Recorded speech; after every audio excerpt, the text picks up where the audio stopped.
confidence is, I think, 50% of the game, in terms of being successful.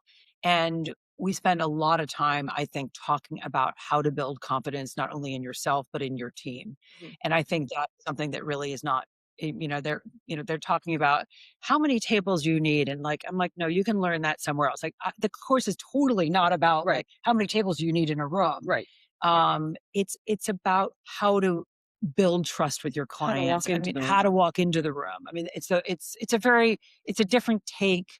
Um, On what success looks like from a right, event planning standpoint. right, yeah. This is the Wine and Dine Me podcast. Forget the etiquette. No rules, just real talk.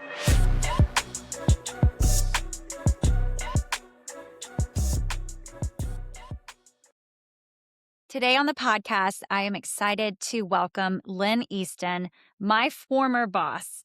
Lynn is co-founder and creative director of Easton Porter Group, where she curates a collection of hospitality experiences, including a boutique hotel, winery, Michelin-starred and acclaimed restaurants, and distinctive event venues, defined by timeless design and refined storytelling. A sought-after international speaker and lifestyle tastemaker, Lynn is celebrated for her sophisticated aesthetic, creative discipline, and uncompromising attention to detail. Before founding EPG, she launched Easton Events, a globally recognized destination event planning firm celebrated for producing some of the world's most extraordinary celebrations. With more than 30 years in the industry, Lynn continues to shape the future of events through Easton Education, a virtual platform advancing planners from luxury to ultra luxury, and eventPERCH, a modern planning platform redefining how luxury events are designed, managed, and delivered. Welcome to the podcast, not only to Lynn, but to the other leading lady of Easton Events, Dawson Mitchell. I have so much I want to talk to you about. This conversation will talk about your career, branding, education, navigating difficult clients. But before we get deep, please tell us, what is your secret to aging backwards? Because everyone is dying to know. Thinking of her is obnoxious. You look like the same age. Oh, I love you. You're cute. Thank you, Reagan. Okay, so first of all, really, I think and we were talking about this a few weeks ago. I think the major thing is that there are really great filters. Every picture that's taken of me has got some amazing filters. I mean, those pictures that I had taken in Paris were insane, or the Hampton pictures were amazing. I think it's really, I think it's honestly, and I really do genuinely mean this. I think that people are not afraid anymore to just, and I've had people who have wiped out too many lines, and I'm like, dude, come on, give them back. I earned these. So I do think it's that. And then the other real, for those of you who are listening who are in Charleston, I am very faithful to Ella Ora. And I have microneedling as often as I can possibly have it. So those are the two things. But you've been doing well your entire life. So that's true. Yes. Too. Like, right. I have had that is true.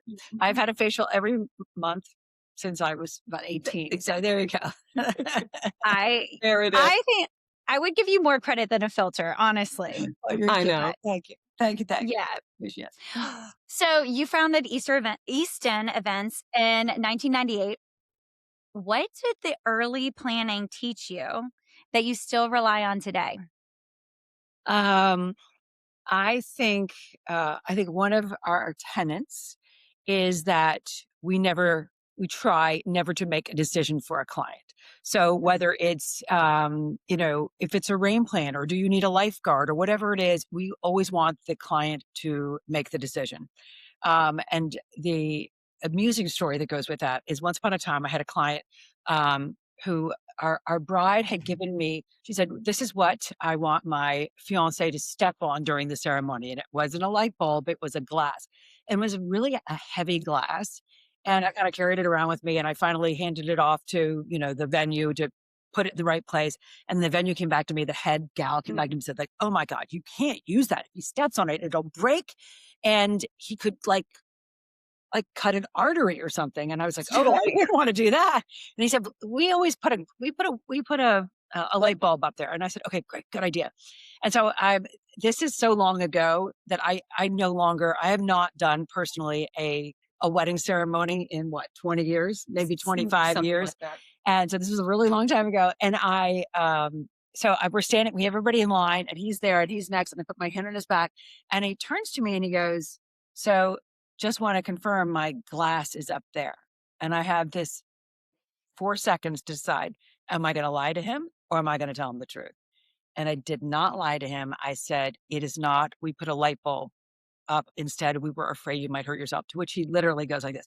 He crosses his arms and he goes, "I'll wait for you to put the glass up there." And the ceremony's already done. I got 250 people sitting out there. So somehow we have to find the glass and put it up there. So I sent everybody out to find the glass. Of course, no one knew where the glass was. No. The venue manager couldn't find it anymore. Finally, we found it about 14 minutes later in the dishwasher of the venue. So I really did learn that, don't make decisions for your clients. These people, they make decisions for a reason, whether they're good, bad, or you understand them or not. Mm-hmm. And they're their decisions. And I have spent the last 25 years trying to be very mindful to never make a decision for them if I can possibly help it. I mean, sometimes you have no choice. You don't have access to them and you actually do need to make a decision, but to the best of our ability, we don't. So there you go. Yeah. Great advice. Great advice. Your response kind of answers my next question, but we'll see if you have a slightly different answer. What did you do in the beginning that you would never do now? Do you know what that is? What would you do in the beginning? I think hold your power, stand in your power, take no BS. Yes. Yeah. I mean, I think that I think that it speaks to a little bit just how we generally deal with our clients that, all right, I'm just going to say this. I think I'm so embarrassed that I'm about to say this, but 30 years ago when I started, you were embarrassed to say you were a wedding planner. Like you were, Yeah. And so there was and now, honestly, I feel very powerful being a wedding planner, but I did not when I started. So I wish I had been, I think really where our success took off is when I started to own my power, own who I was. And Reagan, that we have all these rules that we never call anybody by their, we never say Mr. Whitman, we say Rick. Because to me, that's when you're in a situation where you need Rick to do something for you. When you say, "Mr. Whitman, would you?" is a very different thing than Rick, I need you right now too. Right. And so I wish I, as a younger planner, had adopted a more powerful view of myself. And I have some very fun stories of reclaiming that. But it just took some time. Mm-hmm. Yeah. Yeah. That's great advice. That's great advice. I don't think people understand how you like the difference between saying a Mr. So-and-so versus a first name, how just something that small and that simple has an enormous impact. Well, I used when in the old days, I used to hire a lot of Southern young ladies to work with us. And they all would come in with the ma'am and the sir, including this one. And I literally, was fining people if I hear you say ma'am to me or anyone else, because I just think it takes your personal power away. I got kicked off the phones. Yes, you did, because your voice was too high. That's true. Combo platter. Exactly. But I mean, and these, and perhaps it shouldn't be this way. And the thing if you think about the tradition of sir and ma'am and how kind of lovely it is it's used in a very deferential way to your elders. But the reality is we as planners really need to be, I mean, stuff is going down, these are split decisions, and they can be, we're doing events that are very complicated all over the world. Ports are closing and I have 300 people to move. I mean, I have to be able to walk up to my client and say, "Here's what we're going to do." Not, right. "What do you think, Mr. Whitman, we should do?" Because it's not, right. He doesn't really know. But so having that power, I think using your power, which, is just really important. I love that. I love that. As your career advanced, this is where I want to talk about the evolution of your career. What was the turning point for you to break from luxury weddings to ultra luxury? And now, of course, you're doing multi-million-dollar weddings on a regular basis, which congratulations. Thank you. Thank you. Thank you. So I think that was about a couple of things happened. One is that I had somebody give me really, really good advice. She turned to me and she said, well, how do you, what do you want your career to mean? And I said, well, I want to be considered one of the best in the country. And she was like, ooh, doing a really bad job of that because nobody really knows who you are. And I'm like, oh, thanks. Note to self. Right. So, I said, so what do you think I should do? And she said, you need to start to diversify who you're working with. So that's the first piece of advice I give everybody. And that's not necessarily going from luxury to ultra luxury. That's really going from what we were all doing, which I did for, the first 5-10 years of my career, to even luxury, which is that if you want to, if you're chasing luxury weddings, and there's a whole conversation that goes behind the scenes of what it means to be luxury and ultra luxury, but you basically need to be working out of your area because there are only so many luxury events that are in any area. Why now we're working so much abroad because, we're working in the ultra luxury market and there are only so many of those a year and you're kind of basically chasing them. So I think the first thing that I did that really changed things was I started to use vendors outside of our area. And I have very famously told this story a million times. It really, the first wedding that we did it in Charlottesville, Reagan's hometown as well. Yeah. And I did it in Charlottesville and I brought in, I brought in players out of Charleston and I brought in Jose Villa. And I was so excited. It was my first event that I had booked with Jose Villa. And we pre-pitched it to Martha Stewart, which you could do in those days, obviously, because it was open and we literally did a full on deck, almost like page by page. Destination. It was, and they picked it up in advance and they gave us, I think, I don't know, either 8 or 9 pages, something amazing. And that is really what changed, I think, the trajectory of being known nationally. And that is what started to move us into this ultra luxury. And how do you hit the ultra luxury? Again, it was chasing events that were destination. The first destination event I did was for somebody in Charlottesville. And our bride came to me and said, I know you did my sister's wedding. It was so lovely and it was so wonderful, but I've decided to get married in Jackson Hole. And I've got a planner in Jackson Hole that, I don't have to travel the crew and the whole thing. And I said, how about this? I will tell me what you're paying this other lady. She told me, and I said, I will match that and I will pay for all our own travel, everything. So basically, I just want your wedding. And all the great Tetons behind us and all the pictures. Right. And that was the start of destination. So that's the slow burn of getting to ultra luxury. And the other thing, I think, I could have this burned on my forehead. The most important thing that I would tell any planner as you're moving from luxury to ultra luxury is that you need to have on whether it's your website or your Insta or your TikTok or whatever it is, you need to only show what targets your ideal client. And even though that wedding that you did 10 years ago was so sweet, right. It doesn't really matter if it's not targeting. And sometimes we get emotionally attached. So therefore, find somebody else who will be ruthless and look at your, edit your work to go, I know you might think that they're really wonderful, but I'm not really seeing it talking to your ideal client. So that's what I would do. Have you noticed a shift in how your clients find you as you evolved from luxury to ultra luxury and now plus? It's a good question. I think so. I think well, I think we always find our next client in the room that we're currently in. Does that make sense? So like when we're producing a wedding, that's a Brian Raffinelli. He should have that. There's always 6 people in every wedding that could be your next bride. Yeah. Like the tree of like, oh, we were at so-and-so's event and this person was at so-and-so, so I feel like that's right. Yeah. So I do think there is huge word of mouth. I mean, it is, but I did say about 15 years ago, sort of the start of Instagram, we'll do this little thing called Instagram, but I mean, obviously we would never get a client from it because we're all word of mouth.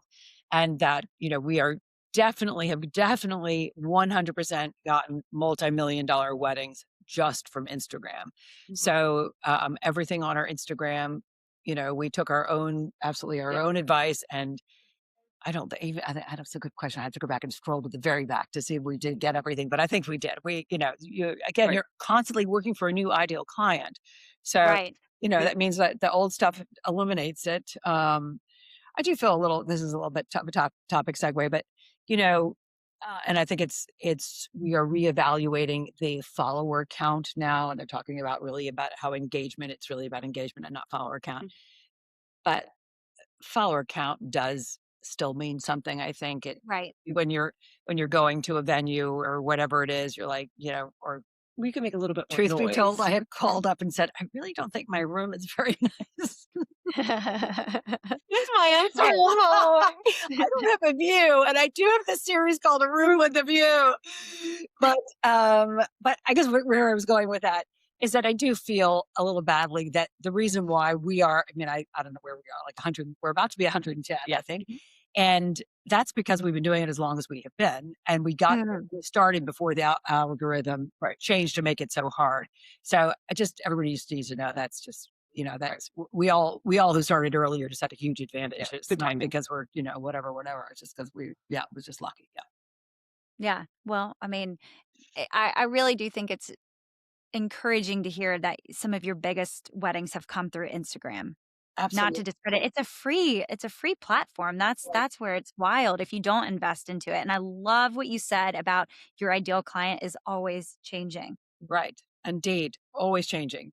And you kind of want it to change, right? You want right. And I think one thing that's interesting too, we've done this, is like when we're courting a client who we know has a certain venue in mind or certain location in mind, we'll switch up our Instagram tactics to start posting in that location. Area. Yeah. So we'll be like, oh, and we know they're following us, and leads to conversion. Subliminal messaging. Exactly. Yes, exactly. Yes. Yeah. So smart. So smart. What is a non-glamorous skill or quality that you think every aspiring planner needs, but no one wants to practice? I would have said it was Excel before. So I know we're going to talk about this a little bit, but we have this new fabulous software called eventPERCH, which we'll let Dawson tackle it a little bit. But I used to say it was Excel because I think that, understanding how to do budgeting is so critical, which is so unglamorous and so unfun. But we did kind of take that off the table with our new software. It is now glamorous and fun. Exactly. It is now glamorous and fun. I don't know that what is unglamorous and what is unglamorous? A skill that you have to have. Reagan, what do you think the answer is? Give us the answer. I don't know. Maybe I think a lot of people think this job is a glamorous job, but the reality behind it, if it is long hours and is physically grueling. It's emotionally grueling. I think there are people out there like you all who make it look easy, but a quality, maybe something that you're looking for when you're hiring. Like, what is that neurotic thing that person must have? God, that's a whole other can of worms. Yeah, we are so detail oriented. We have this philosophy. I might own the fact that I have this philosophy that basically we kind of, I'm going to say it, don't allow for any mistakes in the office. And which is really not possible, but to the best of our ability, we will take time and precision over fast and possibly wrong. And the reason for that is that if you write an email about anything and you miss a number or you miss an idea or you don't follow up, to me, that is a huge signal that what they are paying, in our case, a tremendous amount of money, means that if they miss this, will they miss other things? And so I think that is probably the least glamorous.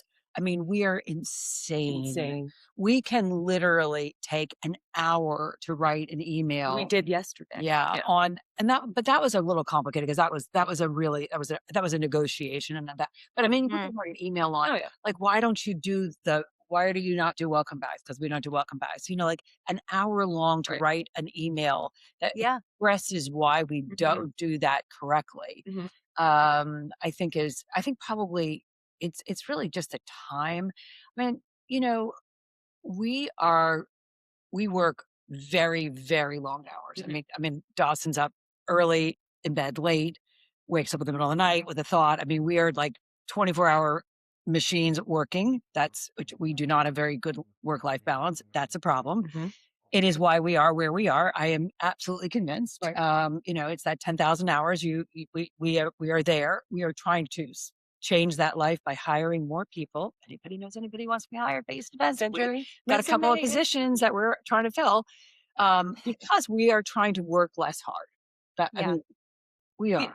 Yeah. I'm trying to work less hard. Aren't you trying to work less hard? She's trying to work less hard too. Her husband's going to kill me if I don't That's get possible.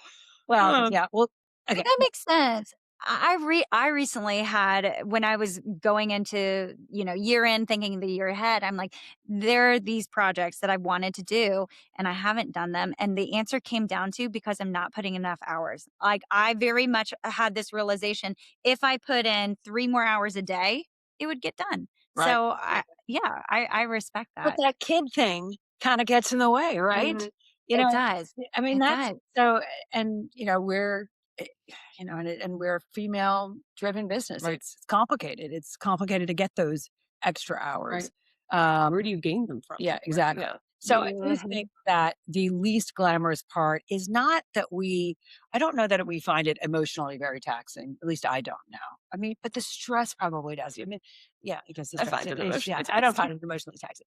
But I just find it's the slog when you talk about what is the least glamorous part of what we do, it is the sheer slog of work. Mm. And sometimes I sit there and I say, I can't believe that we are where we are and I'm still doing this part of the job. Right.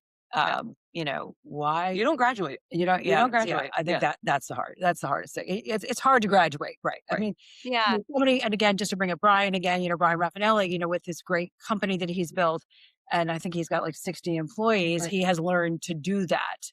And it's interesting that not many of us, maybe Mindy has got a really big team, maybe 12 people, but not many of us have broken through into figuring out how to do that. I often say my next goal would be to have, 15 people all Right. working.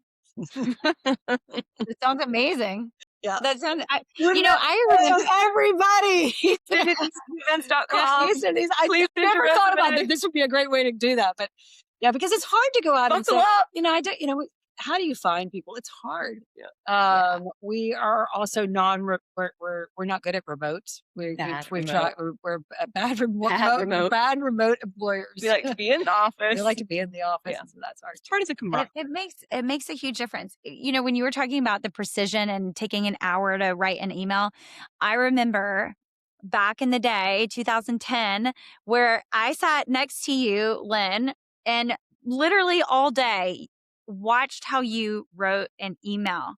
And you would explain, and you were so kind to do that, because I don't think I would have had the patience to do that. But you would explain when to break the line and how to, make it neat. And then it stuck with me to this day. And then the other thing that sounds like a no-brainer is, you were like, anytime before you send an attachment, you open that attachment, make sure it's the correct one.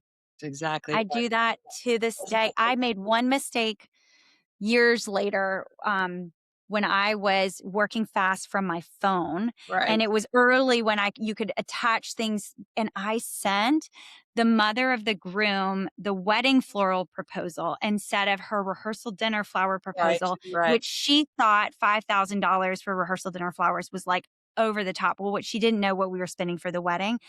Yeah. I think all the blood rushed from my face when she was like, I'm so sorry. One time said somebody like, I'm not sure she's qualified.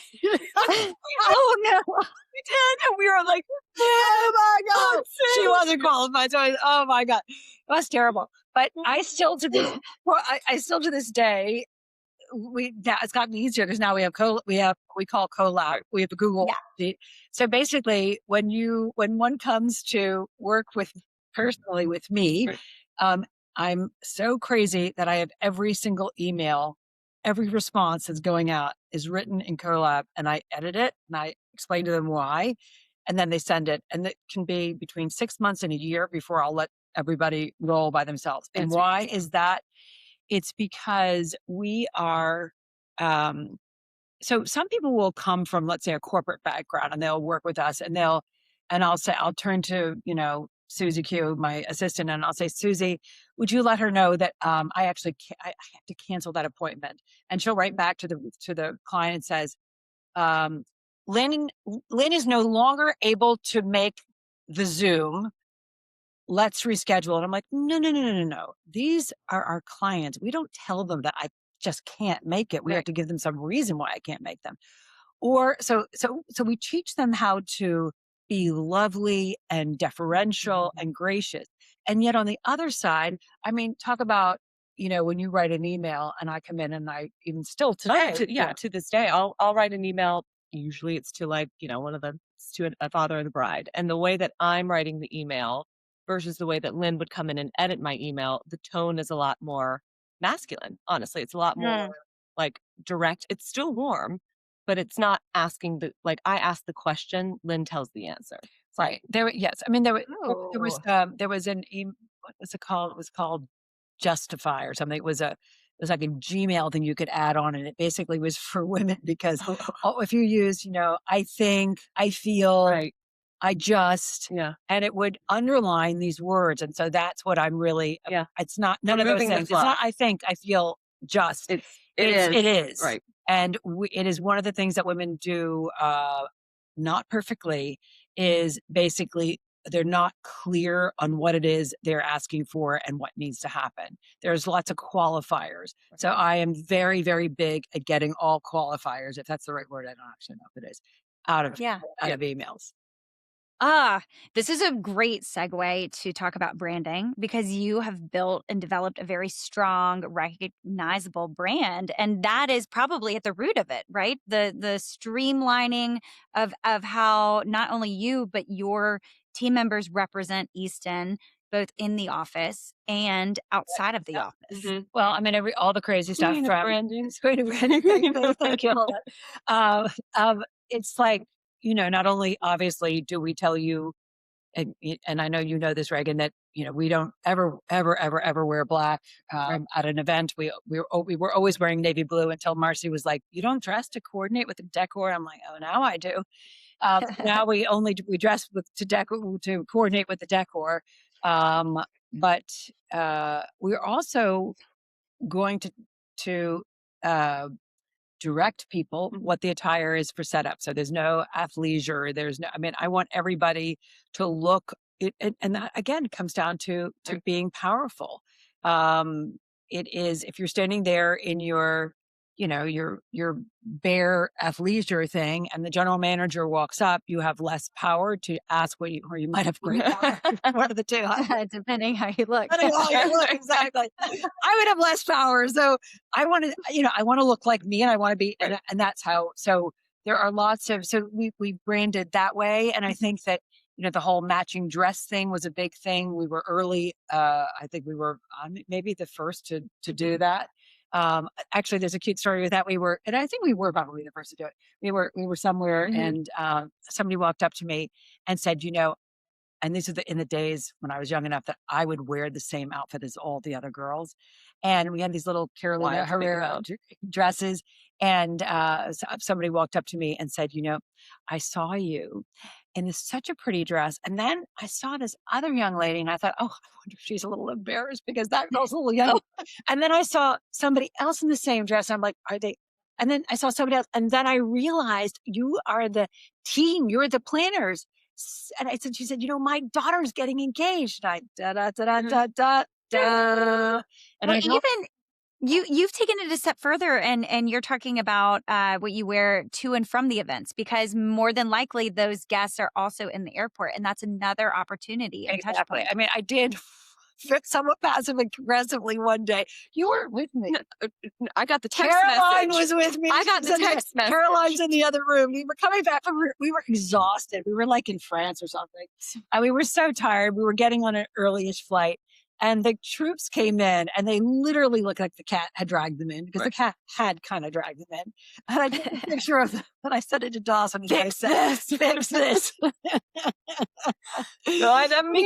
actually more, everybody needs to remember, it's much more, when you're going, nobody knows it's you. Right. That you could just be going to the event. You could be guest. You could be guest. when you're coming home, everybody has seen you. Everybody's asked for a phone And charger. there is makeup on to the best of your ability. We are going home and we're looking like, And we're in that was easy. Yeah. That was not so hard. Right. Exactly. Yeah. Right. But branding in general, everything, we just talked a lot about clothing, but whether it's, your website or your Instagram, whether it's colors, to know Easton is to know we have our Easton blue, which we, didn't even mean to do as a branding color, but somehow it became a thing, which was kind of fun. Yeah. But the way our fonts look, the way we answer the phone, the way we respond in email, everything. Mhm. And you did give you gave an interesting talk at Engage, and we that it kind of teeters on crazy. But how did you because you spoke to it, right? I know. I'm like, I think I blacked out and I can't remember what I said on stage. What was my point? Well, basically, I think the fact that as long as you all can do whatever you want to do on the weekends. Yeah. This is a brand that sticks to the corporation. It's like if you work for Ralph Lauren, you can do whatever you want to do on the weekend. But when you walk in the office of Ralph Lauren, you are representing the brand. Every time you are out for a drink and you're talking to a potential somebody who's a business thing, you are representing your brand. 100%. And that's what I think we're doing. And that was like we gave the example of like Delta Airlines versus Southwest Airlines, right? Like, exactly what you're getting when you book a Delta ticket, and it's sophisticated, on time, timely. The flight attendants are like, but we love Delta so much. And then Southwest is like the party plane, and that's what you're signing up for, right? And you know what kind of service you're going to get. So it's just, when you walk into a Chanel store, you know exactly what they're going to be wearing, you know exactly what they're going to be, how their demeanor. I mean, everything about them. Doesn't mean that when they leave, they're not going to, take their hair down, maybe. Yeah. And I do think that it's important that there are lots of different, sometimes people confuse the fact that I think that our brand is the right brand. No, I think our brand is the right brand for us. But, I had one of in Easton Education, we had a masterminders group, and one of our masterminders definitely was in the, her target audience was like the rock star, the whole, and it was so sweet because she was like, I was a little afraid to do mastermind because I was afraid you'd be too like whatever, it's too straight. And, it was such a great exercise for me because I was really able to explain, like, no, the rock star planner is a fabulous planner, or the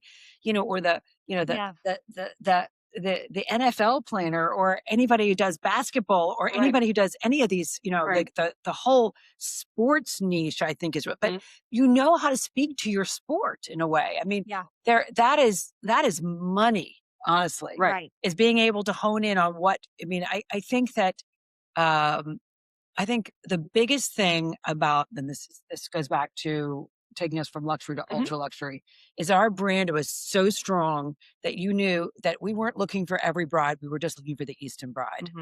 And that's what stuck in people's minds. And it's, it was a small pool of people that were doing that. But, and you see that, we see that in lots of planners that, whether it's you're doing Broadway openings, or you're doing sports stars, or you're doing actresses out west, find your niche and be really good at that niche. Yeah. Yeah. Well, that leads to a question that I had for you on protecting your brand standard. So how do you navigate when a client who's not the Easton bride comes in with a different aesthetic or something that feels off brand to you? What do you do? Well, I often say, if somebody wanted us to go to Lyford Key and do fuchsia and black, I would say, we're honestly not your planner. And I'd say it so nicely. And I would say, I know that, this design aesthetic is wonderful and fabulous, but it's just not really in our wheelhouse. And I don't think we could serve you well. There's somebody else who could do So this. I think it's the whole thing is, I don't think I could serve you well, is very, then I don't want to do it. Because so you're just making it that, I can't do the job that you need me to do. Let me help you find somebody else. And sometimes, occasionally, you don't know whether they are that. And then it's very easy. You just bury it and nobody ever sees it. So that's you're doing it. It's true. Yeah. Because if the client is good, or maybe it opens the door to a really great client pool. Exactly. Maybe it's worth doing. Or a great venue that you wanted to work in, or and the reality is, and I've said this in my course to photographers, there are always this, sometimes photographers who are also trying to go from luxury to ultra luxury. They're like, I didn't have anything to shoot. And I'm like, every single wedding has luxury moments in it. And your job is to find them. Gosh, I don't know whether you saw Amanda David's wedding this weekend to Will Reeves. And those pictures by both Jose and Joel are so beautiful. So beautiful. And, some of them, I mean, yes, she is beautiful, but, you can have a beautiful bride at any level, and finding the right patina and the right light. There's one picture that's so beautiful, so anyway, it's photographers' jobs to find the beauty in every wedding. And if you say it's not there, you're not looking hard enough. So, yeah. Great advice. And also a great segue into talking about education. So you teach now. Yes. Okay. Yes. I do. We do. What? Oh, You both do. Yes. And I took your first Easton education. yes, you were in the founding class, right? Yes. Yes. It was really fun, and the community that has come out of it has been amazing. And I have a group text every single day, and we call ourselves the Sweet Teas from it. It's so funny and corny, but it's great. So fun. What has been the biggest surprise in your shift to education? It's how much time it takes. I mean, so when you say shift, what's been the biggest surprise in terms of what surprised me about running education? Is that what you mean? Yeah, Yeah. sure. As becoming an educator. It is An uncountable amount of hours. Yes. I mean, both the creating the content, the script writing, the getting it right, the keeping it updated, the editing, the filming, editing. Yeah. I mean, communicating with, 500 people. It is very, I didn't really understand. I mean, obviously it had a little bit to do with how successful we were, but it is, I mean, that would be maybe a little bit of a negative. The positive is that I did not expect to love it so much, I think. Really? Well, I just But you're really, so good. I know, but I Like, you really naturally do it whether you like. but I really like it. It's really, really fun. I mean, the people that I've met, the way it's broadened my horizons, the way I go to any engage, and there are always 8 T students there, which is, former students, and that's really fun. So I just think it's broadened my horizons into meeting, and I've met some really great, totally young planners. I love that. Yeah. What do you think most education, because there are a lot of education avenues in our industry, really a lot for photographers. But what do you think that most education in our field misses about what it truly takes to operate at the top? I think they're kind of not talking about, I mean, we spent a lot of time talking about like the personal stuff of this, things like the mister and the what we're wearing and how we're sounding. I mean, confidence is, I think, 50% of the game in terms of being successful.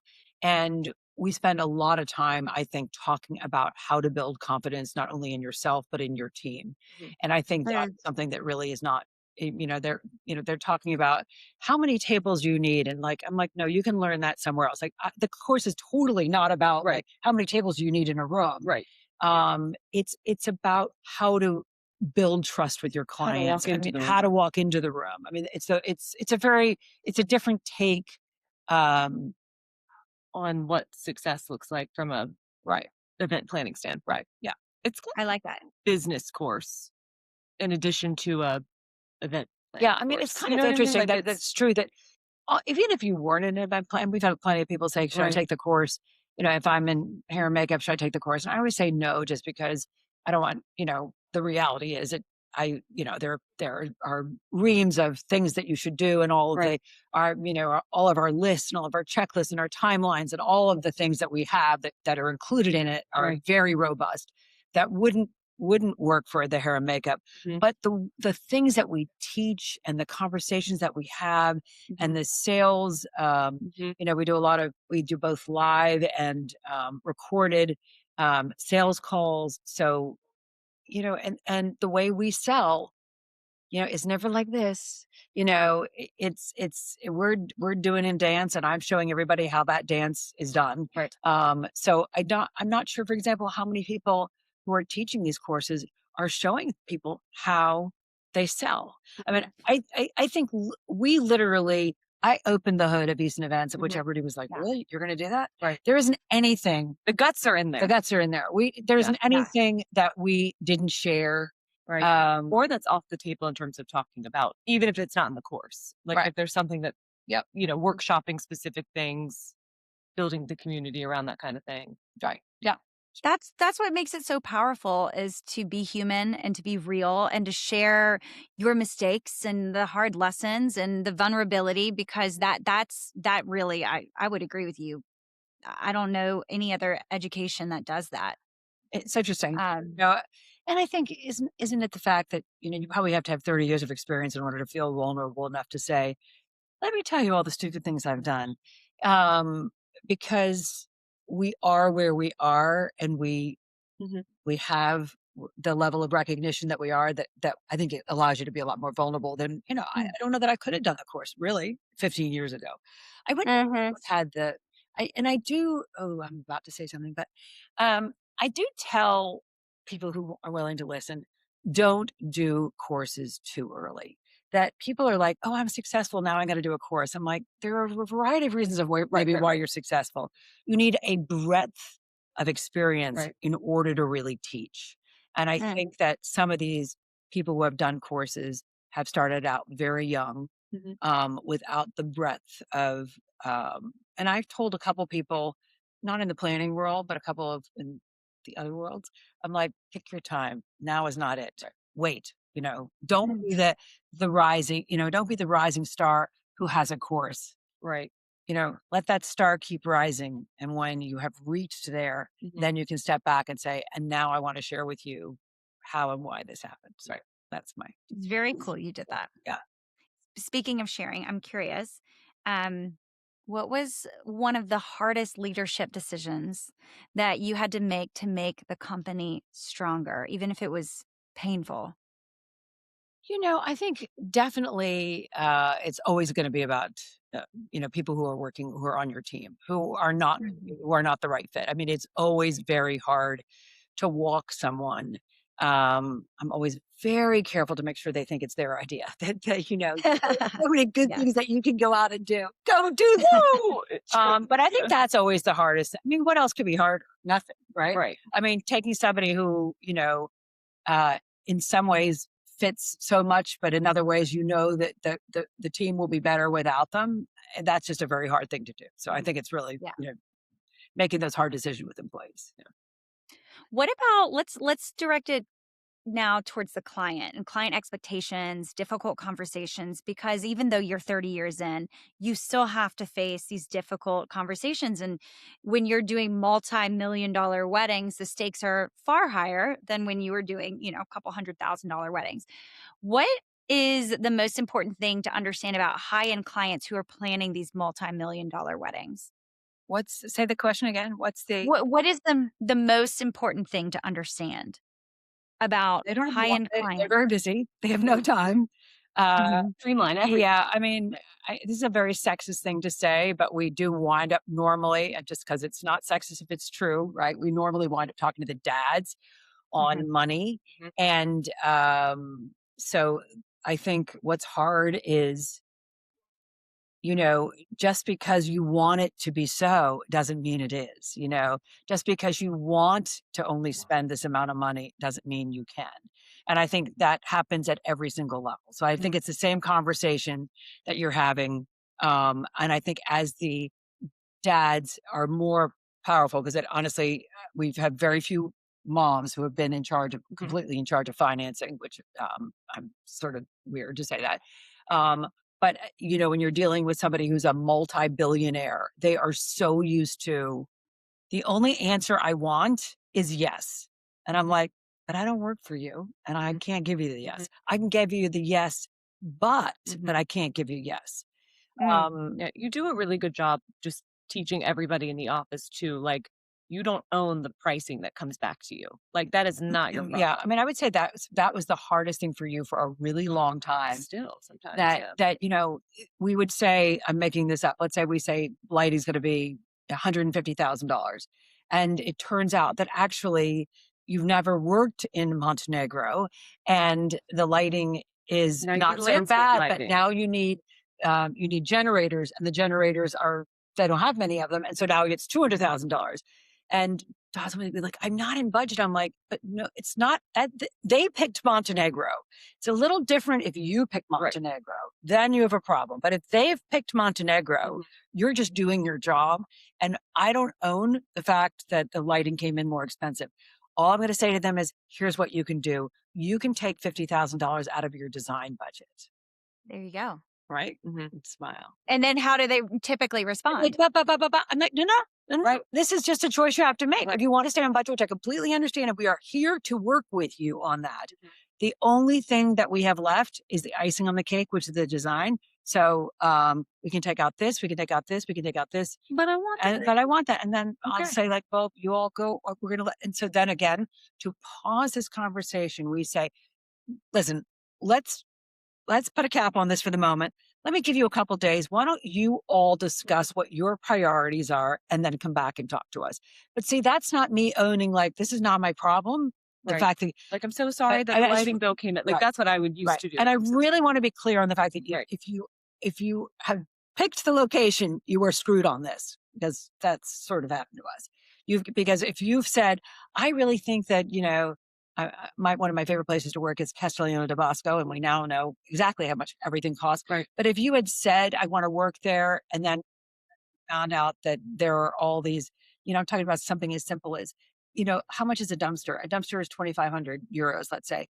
Well, not in parts of Italy, because you need 3, to do, different types of recyclables, and then someone to sort product. Right. So now a thing that's 2,500 is 10,000. Right. And you didn't know whose job is that? Well, if you have picked CDB in Italy, it's actually going to be your problem. Totally. Yeah.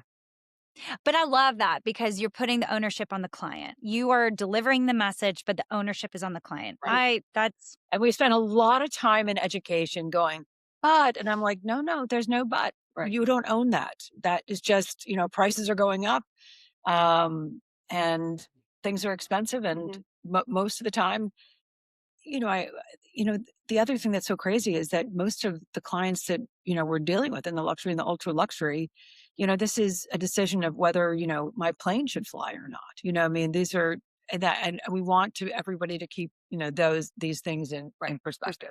Right.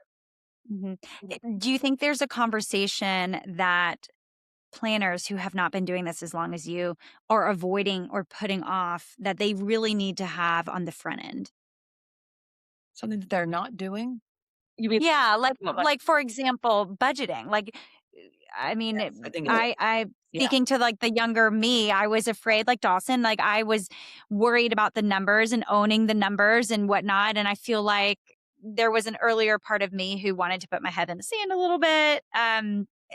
It doesn't necessarily have to be about budgeting, but do you think there's a conversation that you like to hit the clients with early on to set expectations? 100% budget. I mean, we are a budget, how much do you want to spend? And we always say, we're lucky enough that, for our clients, it's not about what they can spend, it's what they think is appropriate to spend. So you need to tell us what that appropriate number is, and we will stay there. And they'll say, I want to spend $1 million. And we'll say, here's how you're going to break that down. And they're like, oh, but I really wanted, Jose Viet. I'm like, well, he's not in the budget.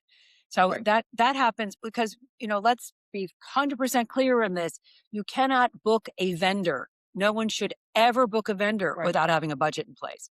And I know many planners do that, and that's just silly. Because then your clients are making decisions in a vacuum, and then it's your fault when you're over budget. Exactly. Yeah. So it's something we ask for what we call like the do not exceed, fall out your chair number. Not that we need it in writing in the contract, but before we even go to contract and like sign the dotted line, because we want to understand. Yeah. It's, it's mutually beneficial for the clients and for us to know what that is. Yeah. I saw something today, there's been a lot of talk online about transparency and how the transparency of the planner is of utmost importance. But I saw something, I think it was Carrots and Cake posted, where it said to the brides, a budget is your roadmap. Share the real numbers. Like transparency has to go both ways. Right. You know, it's not like, oh, my budget is X, knowing in the back of my head I'll spend something else. I just don't want them to rip me off or like take, you know, whatever that mentality might be. Right. So it's interesting that they did that. Yeah. I mean, I once time had a dad who's very, very wealthy. And he told, and his best friend, he sent his best friend to us. And so when I told him what I thought the wedding was cost, he said, well, that's crazy because, you know, John said that he only spent $400,000. And I was like, yeah, John built a barn for his daughter's wedding with built-in bars, with built-in bathrooms, with lighting, heating, and cooling. And that's why his wedding only cost $400,000. You don't have that. Exactly. Yeah. Okay, we're coming up on an hour. So let's talk about eventPERCH. You have always been the queen of SOPs since I knew you back in the day. And even then, 16 years ago, I remember you were developing some sort of timeline internal system back then. So I saw the inklings of what has now launched. Tell us about eventPERCH. Well, I think I started it right before you joined us and have been refining this for, I think, almost 20 years. Yep. And basically what we did is we built, this is the least sexy part of it, but we basically built timelines in a database. So you could load in every single line item for what was going to happen. And then you could ask the database questions like, why don't you, let's jump into like, what eventPERCH is. This is important. Okay. This is the backstory. Okay. All right. So, Yeah. So we were able to tag things for, you know, who needed that piece of information. So let's say, and it really started with the fact that I was doing an event and I was doing all of our timelines in Word. And the day, you know, I sort of saw the bride maybe like 5 days before the wedding, and she did not want to do a first look. And I kept saying to her, like, you probably want to do a first look because you're getting married in November and it's going to be dark.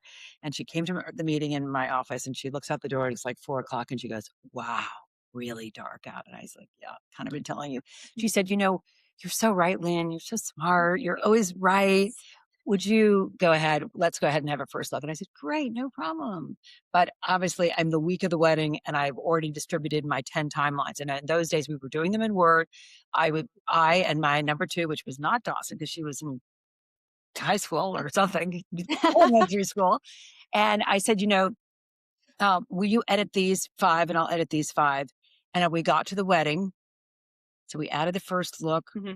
And we got to the wedding and the videographer is like, I'm standing at the escort cards and I look at, you know, and I go, Rick, why are you here? You're supposed to be on the, you know, going to the first look. And I will never forget. I'm so glad this literally takes his timeline out of his pocket and goes, because he caught me. And he goes, not on my timeline. There's no first look. And I was like, oh.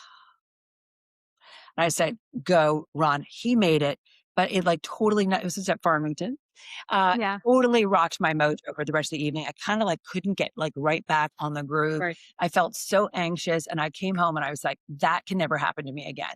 So I had somebody who knew how to build, who knew what was called FileMaker. And I said, there must be a way that I can put information into basically a timeline.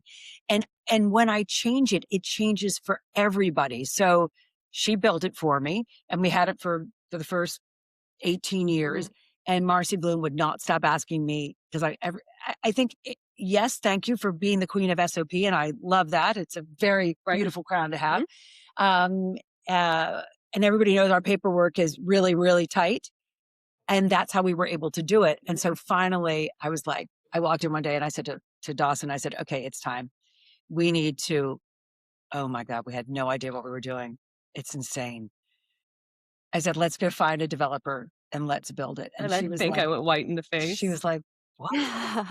And the first thing I think, you know, was really, why would we give our competitive edge? Yeah. I was like, why would we sell this to people? When we pitch, it's like our home field advantage. Right. I mean, it's like the thing that I sets us well, but it's one of our cornerstones. It is one of our cornerstones of our sales, great.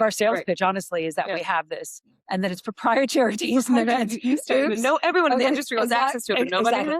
But I think the reason why I did it is that after 30 years, I have seen this whole industry go through so much change. And one of the things that we have not kept up with really is our technology.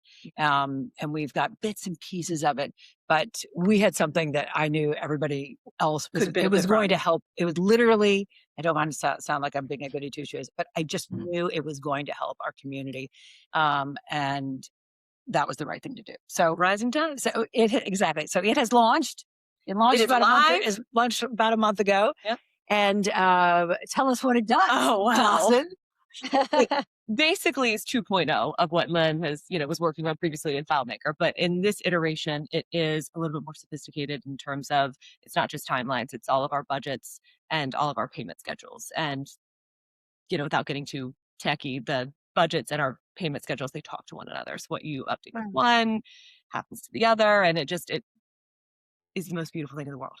It eliminates room for error, I'm sure, obviously. Room for error. You can't, particularly on the budget and payment schedule side of things, you can't mess up a formula. You can't break any codes. You can't, it's just, then it was it was eventPERCH, and then what was the other? EventExec was the other, oh my God, I know. No, literally no. But wait, are you saying that was a name that you were considering? Yes, we were between eventPERCH. Chirp, chirp. Okay. So cute. And then eventExec, because we were it literally is like having an executive assistant. That is how helpful eventPERCH is. Right. Right. So we're eventExec, it's your newest executive assistant. You don't need another, it protects you from yourself in terms of, because of the way you can templatize, and I'll stop talking in a second, but the way that you can templatize things when you onboard new team members, if things are already built out in a way that you, for example, we have a template dedicated to Montage Palmetto Bluff because, we're lucky enough to work there at least once every year. And we know that there are, for example, you need restroom trailers at Moreland, right? But your new team member probably doesn't know that because they've never worked at Moreland. So it's oh, why are restroom trailers on the budget? Probably because we need them. So I don't know. It's prompting you. Yes. Right. Yes. And and I think the other thing that I love so much about timelines is honestly, this is what we call sequencing. So if you think about a ceremony start time, it starts at 4, it goes for typically 30 minutes, and then you've got to get people into their, another 15 minutes to get people in their vehicles, and then 15 minutes to travel. And then let's say some 90 minutes of cocktails. Those things typically always happen. Mm-hmm. Now they might be of longer or shorter duration, but what happens in our timelines is that these things are connected to each other. They're actually sequenced. So if someone says to you, well, what about, I want to move the ceremony. Let's start at 3 as opposed to 4. You can move it to 3 and everything moves with it. And then along with it, because obviously it still can be connected to what time the cocktail, what time you're going into the in for dinner. Then you're but you're going in for dinner at 5:45. That might feel a little tad earlier. You're right. Let's move it to 3:30. And we're talking, this is instantaneous. This is a second. You move to 3:30 and you immediately see where things are. And why that's so powerful is that it gives you, it gives you the tools to you can take a picture of that if you're actually live and at an event, and someone decides, listen, I want to, one of the groomsmen comes up and says I really need to speak now. I don't want to speak later. You say, okay, we'll let you speak after the first course, not the second course, the first course. And we make that change, flip the order, take a screenshot, send it to the band and the catering. And now they've got real live information right there because everything has changed. And I think, again, to know Easton is to know that 2 times we have moved an entire wedding up by a day. And people thought, when I first walked into the mom and I said, I know this is crazy, but that storm, we had a big hurricane. It's coming up the East Coast. It is definitely going to hit us. It is close enough. We now know it is going to hit us. And this fantastic ceremony that we had planned, it was so gorgeous. It's on the tennis courts with everything hand painted, everything. Right. And I said, you're going to lose that. We could put it in a tent, but you're going to lose that. Think we should move it up by a day. And she said, absolutely not, Lynn. That's completely crazy.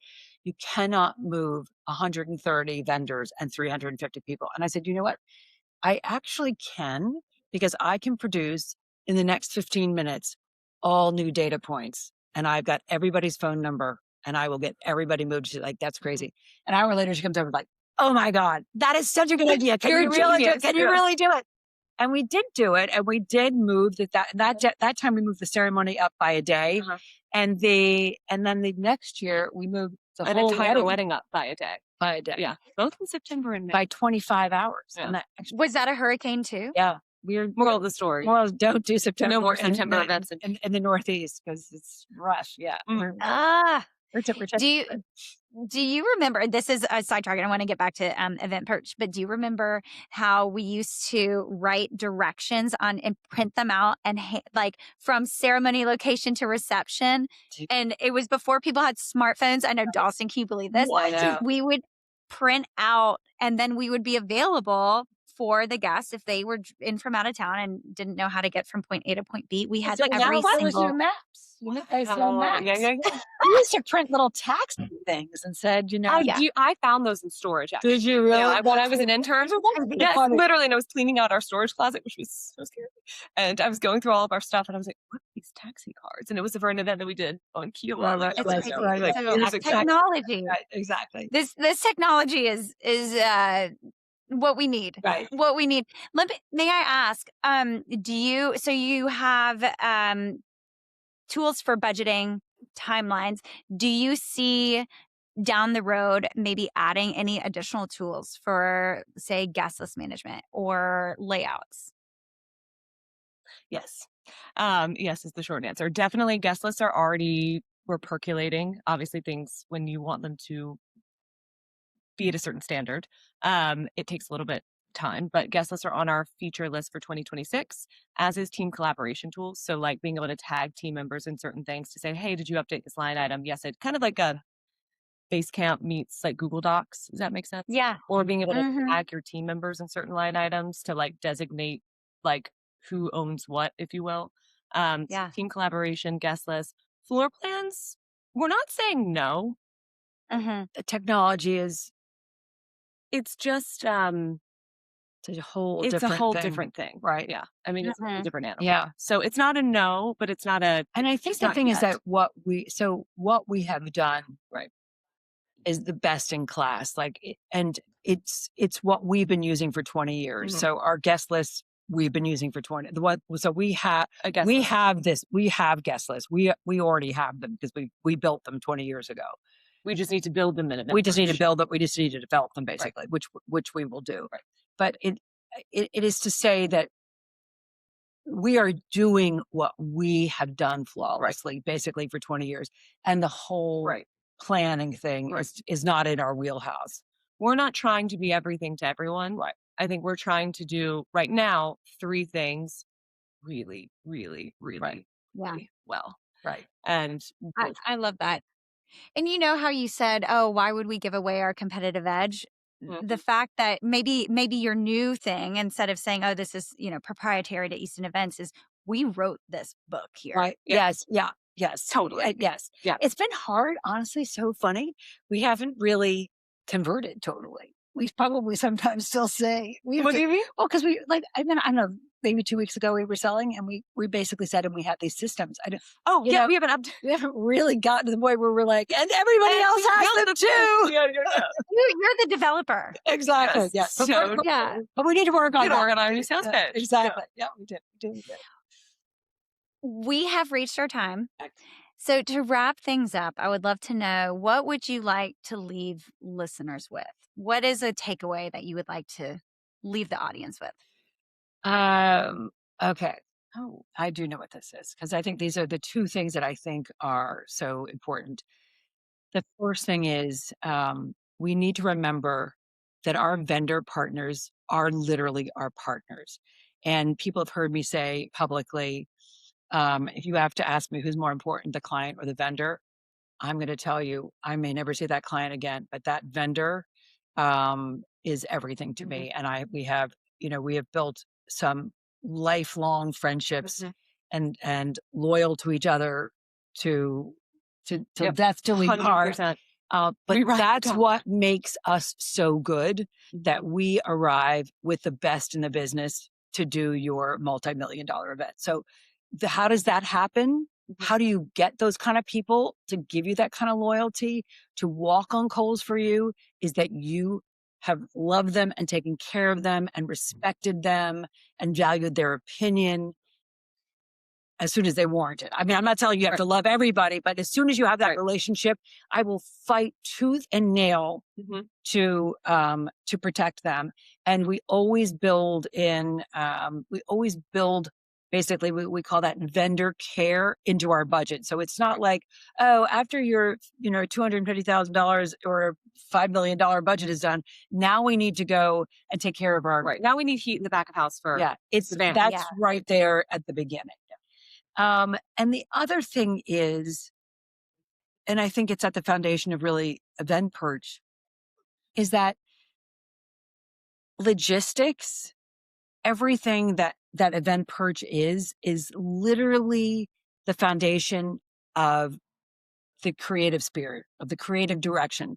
That, you may be insanely wildly talented and be able to do the best design, but it means absolutely nothing if the foundation of a well-guided, beautifully executed, 100%. if the buses don't arrive on time, it doesn't matter how good it Beautiful. looks. Right. So I think those are my two takeaways. Would you agree?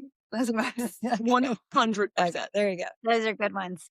Really good. Well, Lynn Dawson, thank you so much for giving us so much of your time, sharing your wisdom, and congratulations on eventPERCH. Thank you. All right. Woo! Nice to see you, love. Mwah. Okay, bye. Bye.